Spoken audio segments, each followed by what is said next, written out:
transnational connection refers to the links and relationships that exist between individuals, groups, and institutions across national borders.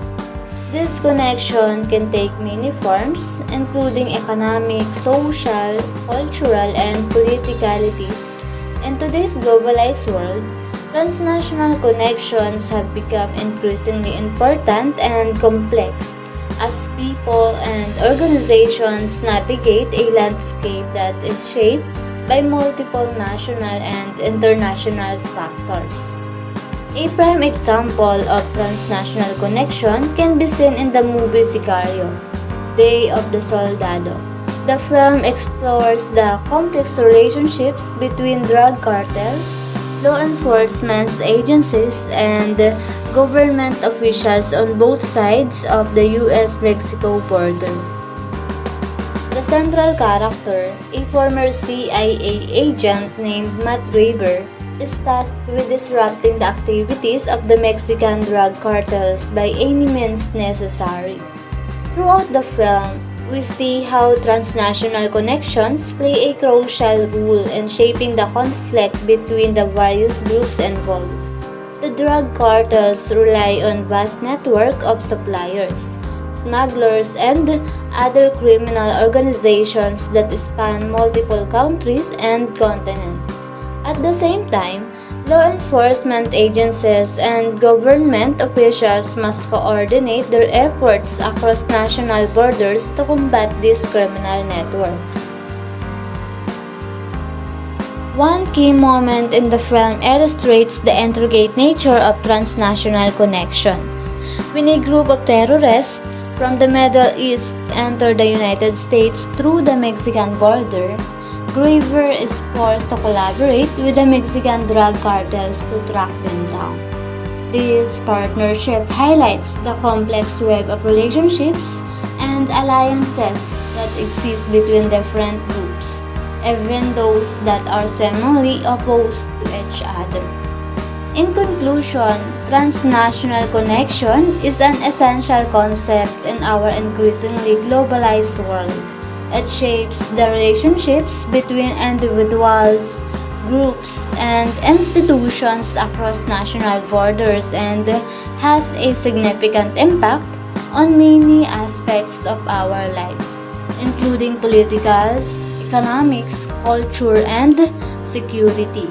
The movie Sicario, Day of the Soldado provides a compelling example of how transnational connections play out in the complex and dangerous world of drug cartel operations and law enforcement.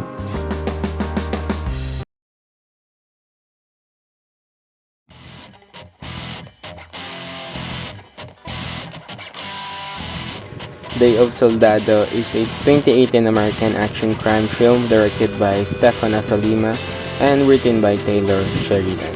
It is a sequel to the 2015 film Sicario and follows the story of a former CIA operative named Matt Graver, played by Josh Brolin, who is tasked with taking down drug cartels on US-Mexico border.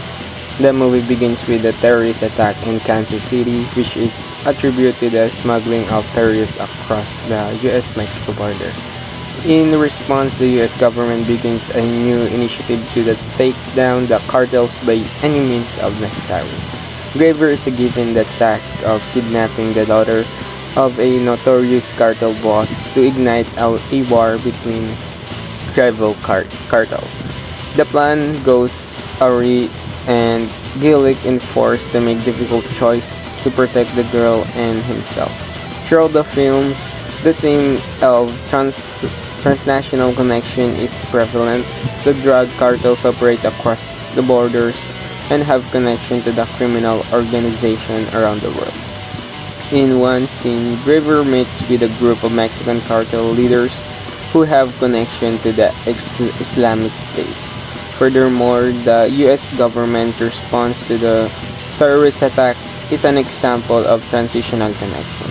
In conclusion, Sicario of the Day of Soldado is a thrilling action movie that explores the world of drugs, cartels, and the complex relationship between different groups across the nation borders. The movie highlights the importance of transnational connection in shaping the landscape of crime and security today's world.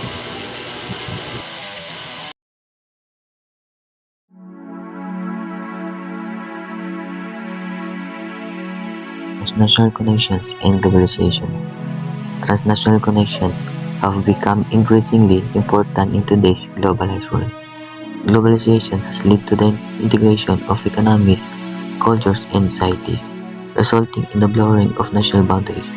This has created new opportunities for business, individuals, and organizations to interact across borders and establish transnational connections.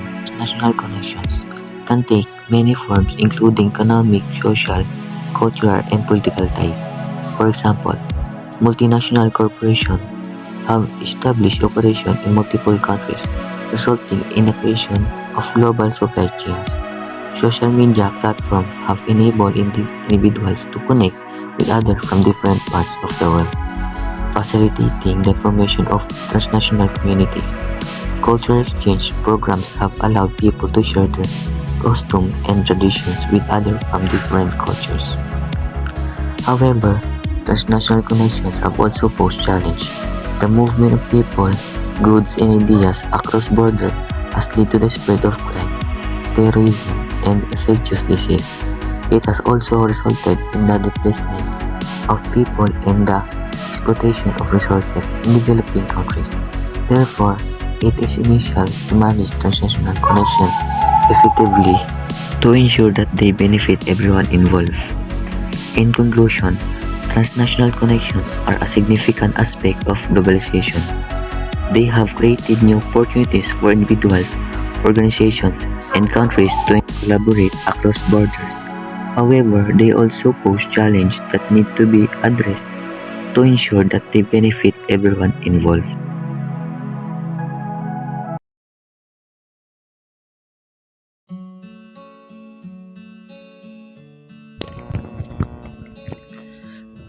Transnational connections and international relations.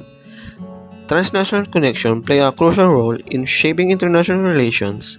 They are essential for promoting cooperation and collaboration between countries, as well as for addressing global challenges such as climate change, terrorism, and infectious diseases.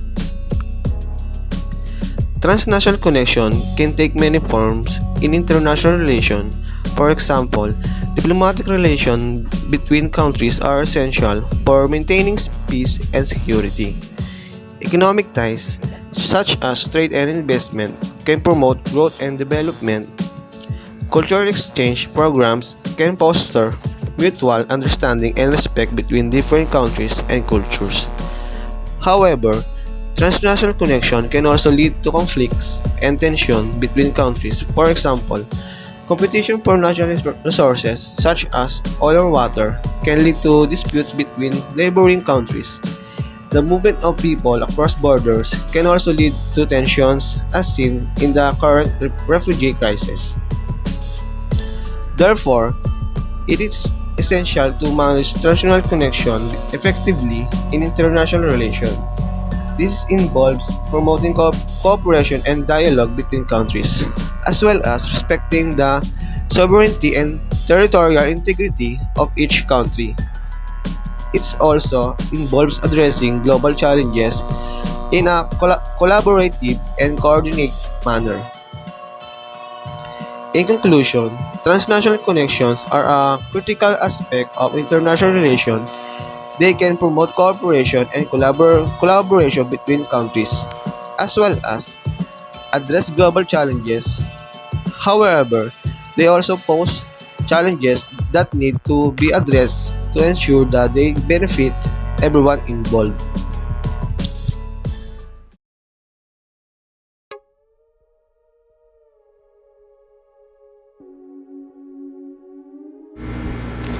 Generally, transnational connections are an essential concept in today's globalized world.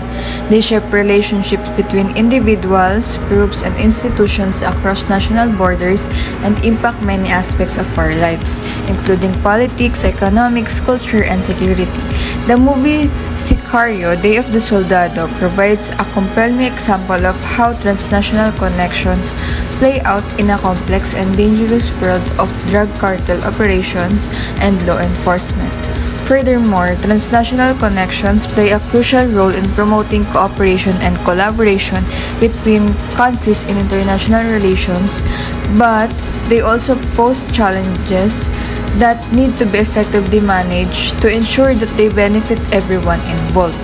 Transnational connections can be harnessed to address global challenges such as climate change, terrorism, and infection diseases. For example, countries can collaborate to develop strategies climate change, share intelligence to combat terrorism, and develop vaccines to prevent the spread of infectious diseases. In addition to this, effective management of transnational connections in international relations involves acknowledging the interdependence of countries and the need for mutual cooperation. As such, it is essential to promote dialogue and maintain diplomatic relations between countries to prevent conflicts and promote peace and security. Effective management of transnational connection is essential to ensure that they benefit everyone involved and promote cooperation and collaboration between countries in international relations. Managing transnational connections also requires addressing the challenges they pose.